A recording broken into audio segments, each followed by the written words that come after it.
आज आसतु ए वर्षा पाग को टिके आज कुकुड़ा झोल बनइबा। एठी गोटे ढाଳରେ ସୋରିଷ ତେଲ ନେଇ ମୁଁ ତେଜପତ୍ର ସହିତ ଶୁଖିଲା ମସଲା ସବୁ ପକେଇଦେଲି ଆଉ ସେଥିରେ ପିଆଜକୁ ଭାଜିଦେଲି।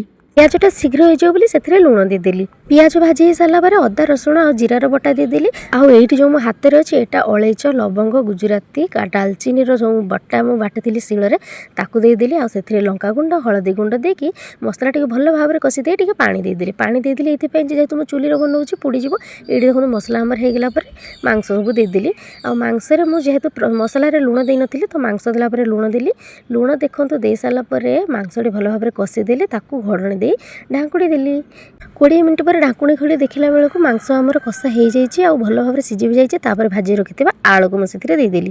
ଆଳୁ ଗୁଡ଼ାକୁ ମାଂସ ସହିତ ମୁଁ କଷିଦେଲି ଆଉ ସେଥିରେ ଦେଇଦେଲି ଆମର ପାଣି ଦେଇ ସାରିଲା ପରେ ମାଂସ ଦେଖନ୍ତୁ ଟପ୍ ଟପ୍ ହେଇ ଫୁଟୁଛି।